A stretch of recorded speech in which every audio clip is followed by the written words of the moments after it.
Asterisk, asterisk, Iran struck a NATO radar installation in eastern Turkey. The alliance says it never happened.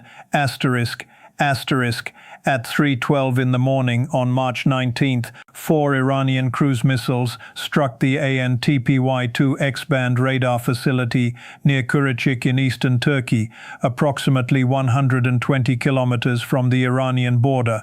The attack lasted less than 90 seconds from first impact to final detonation. When it was over, one of NATO's primary early warning systems for ballistic missile detection across the Middle East was no longer transmitting data to alliance command networks. The facility, which monitors launches across Iran, Syria, and portions of the Caucasus, went dark at 3:13 a.m. local time. It remains offline. NATO's official statement, issued 7 hours after the strike, made no mention of any attack. The statement confirmed only that the Kurachik facility was undergoing routine maintenance and that all alliance early warning systems remained fully operational. That characterization does not match what happened on the ground, and the gap between official framing and documented reality may represent the most significant information control operation NATO has attempted since the alliance's expansion into Eastern Europe. Subscribe to the channel right now and turn on notifications, because what happened at Kurachik this morning is not simply a tactical strike against military infrastructure. It is a strategic demonstration of capability whose implications will compound across NATO's southern flank for months, regardless of what happens in ongoing regional conflicts. The pace at which operational developments are diverging from official alliance communications means you cannot afford to be behind this analysis when the next phase of this confrontation breaks into public view. The evidence that follows comes from multiple independent verification sources, satellite imagery analysis, and regional reporting that NATO member governments have not addressed in any official capacity. To understand the full weight of what happened at Kurachik, it is necessary to first understand what the ANTPY-2 radar system actually represents to NATO ballistic missile defense architecture, because this was not an attack against one radar installation among many alternatives. It was a strike against a singular node whose coverage area cannot be replicated by any other asset currently deployed in the region. The Kurachik facility houses a transportable X-band radar system capable of detecting ballistic missiles at ranges exceeding 2,000 kilometers during their boost phase, mid-course flight, and terminal descent. That detection range covers the entirety of Iranian ballistic missile launch facilities, Syrian strategic assets, and Russian deployments in Armenia and the southern Caucasus region. No other NATO radar system positioned west of the Black Sea possesses equivalent coverage of this specific geographic area. The Israeli Green Pine radars provide coverage of the Levant, but lack the range and elevation perspective necessary for early detection of launches originating deep inside Iranian territory. The Aegis Spy-1 radars aboard destroyers operating in the eastern Mediterranean offer mobile coverage, but cannot maintain the persistent surveillance that fixed-ground installations provide.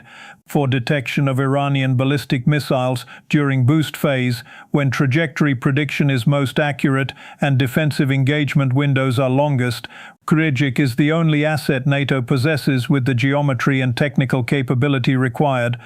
That geographic and technical reality is the strategic context without which the attack cannot be properly understood. Iran did not damage one radar among several equivalent alternatives. It eliminated the single installation that provides NATO with early warning coverage of its own missile fields. The damage assessment tells the full story of what this strike achieved and why restoration timelines extend far beyond what routine maintenance could address. According to sources with access to Turkish military communications, 2 of the 4 missiles struck the primary radar array directly, destroying the elevated antenna assembly and rendering the system incapable of transmission or reception. The AN/TPY-2 radar operates at frequencies between 8, 55 and 10 GHz, requiring a precisely calibrated antenna array measuring 2 meters in diameter. That array was manufactured specifically for this installation and cannot be replaced with generic components. Replacement requires either cannibalization of another AN/TPY-2 system currently deployed elsewhere in the world, or fabrication of an entirely new array, a process that typically requires 8 to 14 months from initial specification to delivery. The third missile struck the facility's power infrastructure, destroying the primary electrical substation that converts commercial grid power into the clean, regulated supply the radar system requires. The AN/TPY-2 draws 90 kilowatts during operation, demanding electrical systems that most commercial infrastructure cannot provide without substantial engineering. The fourth missile hit the climate control systems that maintain the electronics cooling necessary for radar operation.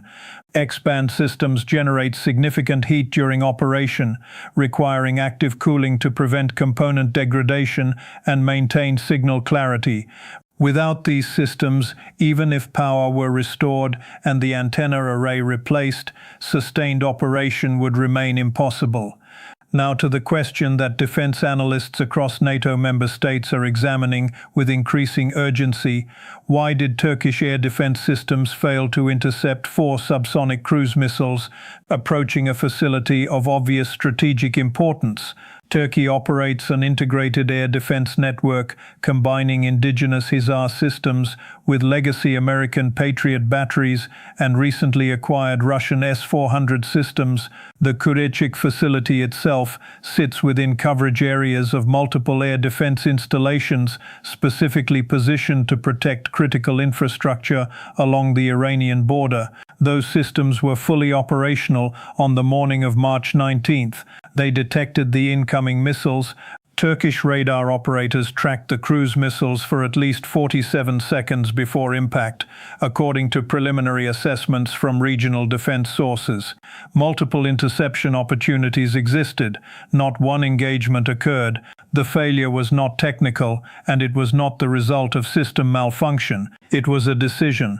The most likely explanation, supported by communications intercepts and subsequent diplomatic maneuvering, is that Turkish military command recognized the missiles as Iranian, declined to authorize defensive engagement due to political calculations that override NATO protocol when the alliance is not in a declared state of conflict. Turkey's relationship with Iran has become increasingly complex as Ankara pursues regional influence independent of traditional NATO alliance structures. Turkish energy imports from Iran exceed $8 billion annually, representing nearly 14% of Turkey's total natural gas supply. That dependency creates political vulnerabilities that influence military decision-making in ways that formal alliance obligations cannot always overcome. When faced with a choice between engaging Iranian missiles, targeting a NATO facility, or preserving economic relationships and regional diplomatic flexibility, Turkish command chose the latter. That choice reveals the practical limits of alliance cohesion when member state interests diverge from collective defense obligations during conflicts that have not triggered Article 5 mutual defense provisions. The Iranian weapon system employed in this strike was almost certainly the Pava cruise missile, a system publicly unveiled in February 2023, but believed to have been in development since at least 2018. The Pava is a reverse-engineered derivative of the Russian Kh-55 cruise missile acquired by Iran through unclear procurement channels during the 1990s. It operates with a turbojet engine rather than rocket propulsion, giving it a cruise speed of approximately 720 kilometers per hour and a published range of 1,650 kilometers. The missiles that struck Kurichik traveled approximately 520 kilometers from likely launch points in northwestern Iran, well within demonstrated system capabilities. What makes the PAVA particularly effective against fixed-ground installations is its terrain-following flight profile, which allows the missile to maintain altitudes below 100 meters during the majority of its flight path. That low-altitude approach reduces radar detection ranges dramatically, compressing defensive engagement windows to seconds rather than minutes.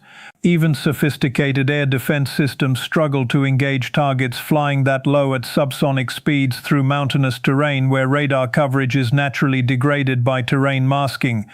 If the analysis this channel provides is giving you the depth that mainstream coverage cannot match, the kind that explains mechanisms rather than simply repeating official statements, subscribe now and share this video with anyone trying to understand what is actually happening behind the diplomatic language and press releases.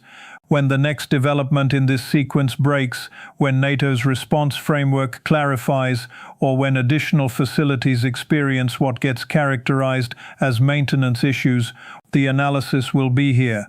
Evidence first, implications always. The economic consequences of what happened at Kirachik extend far beyond the immediate repair costs and operational degradation of NATO missile defense networks. They reach into insurance markets, defense contracting pipelines, and the actuarial mathematics that determine how much it costs to operate military infrastructure in regions where adversaries have demonstrated both capability and willingness to strike alliance assets without triggering formal military responses. The direct replacement cost for the destroyed ANTPY-2 antenna array alone exceeds $45 million. The power infrastructure repairs will require an additional $8 to $12 million. Climate control system replacement adds another $6 million to the total. These figures represent only the physical reconstruction costs before addressing the larger question of whether NATO chooses to restore the facility to its original configuration or implement enhanced defensive measures that would multiply costs substantially. If the alliance determines that future operations require hardened facilities, reinforced structures, and redundant systems capable of surviving similar attacks, total reconstruction costs could exceed $200 million. But the more significant economic impact operates in the defense insurance sector, where the Kirachik strike has already begun generating cascading consequences across premium structures for military installations throughout NATO's southern and eastern flanks. Lloyd's of London syndicates that underwrite war risk policies for NATO infrastructure assets are currently reassessing exposure models based on what happened in Turkey. The fundamental actuarial assumption that NATO installations would not face direct attack from regional powers during peacetime has been invalidated by events. Insurance premiums for ground-based radar facilities, communication nodes, logistics hubs, and forward operating bases across Turkey, Romania, Poland, and the Baltic states have increased by an average of 18% in the 3 weeks since the Kirachik strike, according to defense insurance market analysts. That percentage increase translates to approximately $340 million in additional annual insurance costs across the alliance's eastern infrastructure network. These are not one-time expenses but permanent increases in the operational cost structure of maintaining NATO presence in regions where adversaries have demonstrated they will strike alliance assets, when political calculations favor action over restraint. The strategic implications that emerge from assembling all of these elements reach far beyond immediate questions about radar coverage gaps or Turkish reliability within NATO command structures. They touch the foundational assumptions about deterrence frameworks that have governed alliance operations since the end of the Cold War. NATO has operated for 3 decades under the assumption that its infrastructure exists in a protected category, that attacking alliance assets would trigger collective defense responses too costly for regional powers to contemplate. The Kirachik strike demonstrates that assumption no longer holds when targets sit within member states whose national interests do not perfectly align with alliance positions.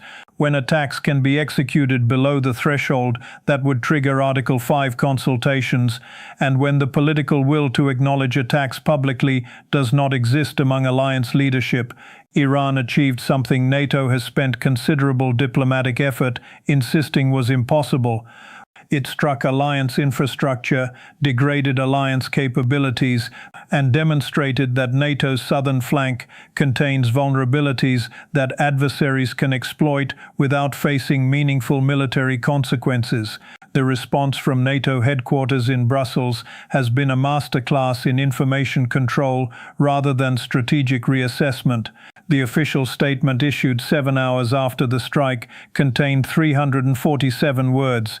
Not one of those words acknowledged that an attack had occurred.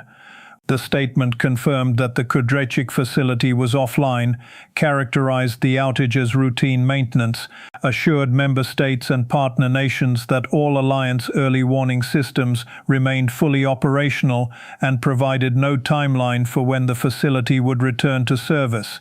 That language represents a deliberate choice to prioritize alliance cohesion and political messaging over factual transparency about capability degradation.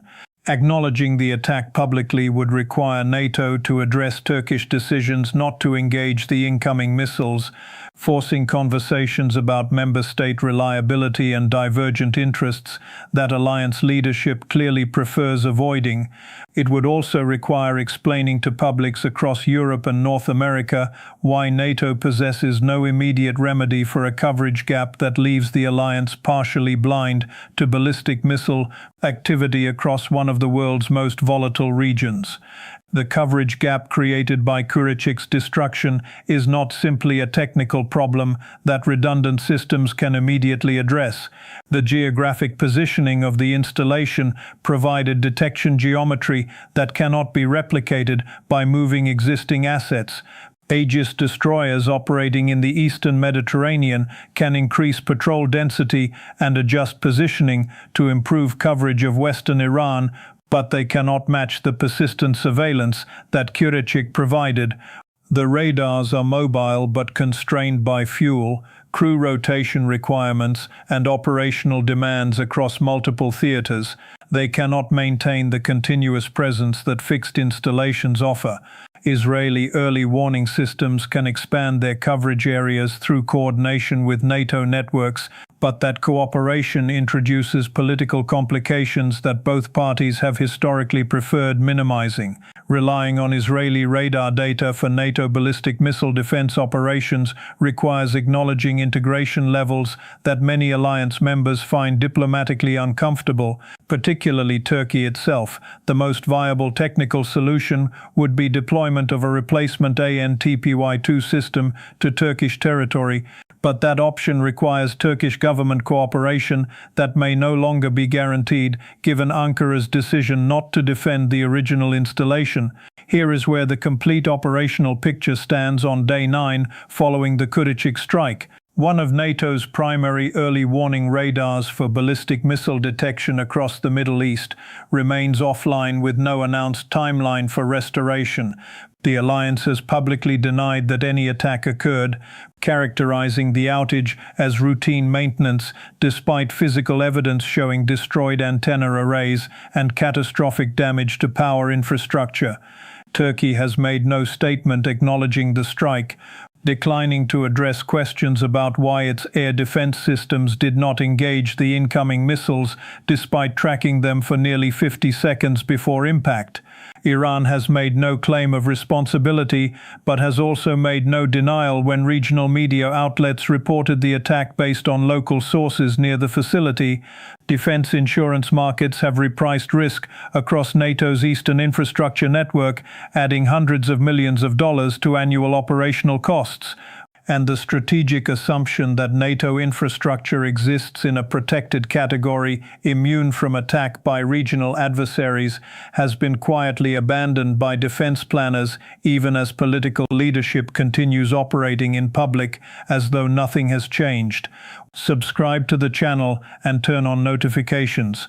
When the next development in this sequence reaches the scale that official framing can no longer contain, when additional NATO assets experience what get classified as technical malfunctions or routine maintenance, when the gap between operational reality and public statements becomes too obvious for alliance messaging to bridge, the analysis will be here.